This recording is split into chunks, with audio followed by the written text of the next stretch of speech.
I am not for the removal of police.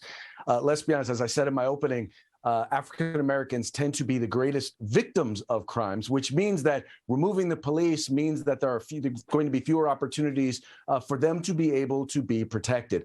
I'm not saying that there's not some challenges and not some concerns or things that need to be addressed, but getting rid of the police department is saying that, I have a headache, so maybe I should cut off my head. Oh, Reverend Anderson. I'm absolutely for abolishing the police and replacing it with something different. We need to reimagine public safety. When we hit the streets in 2020 with Black Lives Matter, we said defund the police and invest in the community, and abolishing the police and creating something new is exactly how you do that. So then if there were no police, would crime in Black communities rise? Would that happen, Craig? Oh, well, we've already seen it. Major cities throughout the country, following the George Floyd riots, they defunded or significantly reduced the funding for their police. They additionally, in many cases, went about taking laws that were serious crimes or were felonies, decriminalizing them, and then releasing convicted felons out onto the streets. And we've seen an astronomical increase in crime in those areas.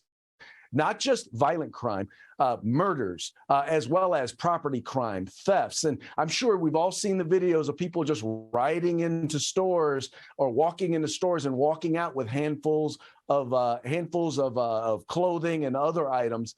The fact is that if there are no consequences for violating the law, then you're going to have a segment of the population. It's a small segment, but you're going to have a segment of the population who is going to then victimize the rest of the population. A lot of people, civilians say there is no punishment for police, and that poses a problem too. But I guess we don't have to get into that right now. Sergeant Dorsey, would there be more crimes if there were no police? I absolutely believe that crime would go up. I mean, crime is already going up. The statistics show that in Atlanta recently, homicides were up 50%. In Minneapolis, 89%. Carjacking in Minneapolis was up by 301%. And so we know that there are bad doers out there who will prey on vulnerable populations of the community. And so we have to have a system in place to deal with that if and when it happens. And with regards to officers being held accountable, that needs to happen too. And there's a process and a procedure to ensure that that happens. But again, if we don't get involved and get engaged, a closed mouth doesn't get fed.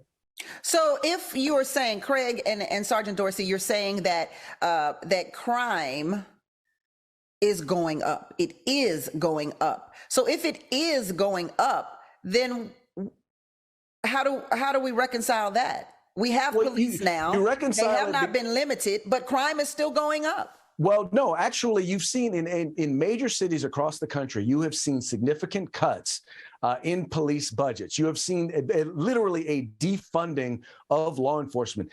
And then you've seen an increase in crime so significant that in some of those cities, like Los Angeles and like in Minneapolis, they're now calling to increase or put back the funding that goes into law enforcement. The other thing that you're starting to see is this movement that is called, quote unquote, smart on crime.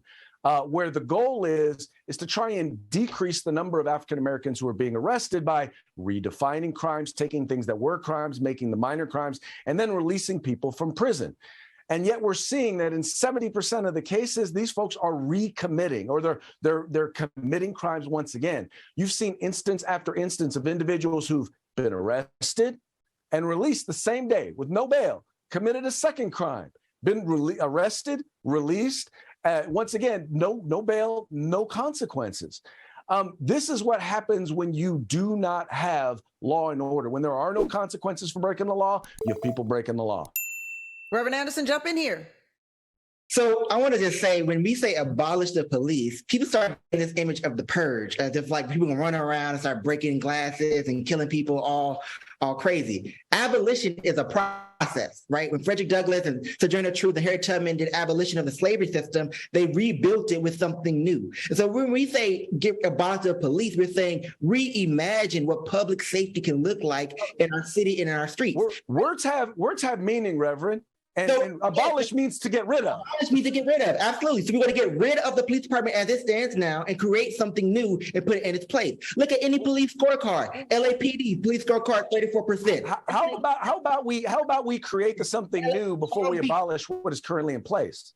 You have to remove it, right? So put a hiring freeze, fire all the police that did in New York and that did in Newark, New Jersey, and then rehire them and figure out who do we need to be here. Recreate a system of health, of care and mental care for those who are disabled on the street. Give our young people jobs. I know right here at my church, we just don't talk about defunding the police. We actually take care of our community. So we have 20 gang members that come to our church every single Tuesday and Thursday. We give them life skills, we give them job training things, and they don't commit crime. I had a gang member say to me the other day in class, Pastor, I wouldn't go rob somebody, but because you brought me in and you invested in me, I decided not to rob them. And I got a job at a warehouse and now I'm working a job. So we know what's I'm not against it. I'm not against any of that, but there's a certain segment of the population who are simply going to who are going to take advantage of others, right? Who, if you, once again, decriminalize the crime, if there is no consequences, they're going to continue to commit crimes. And my big concern for the Black community is this, is that if you look at the data and the statistics,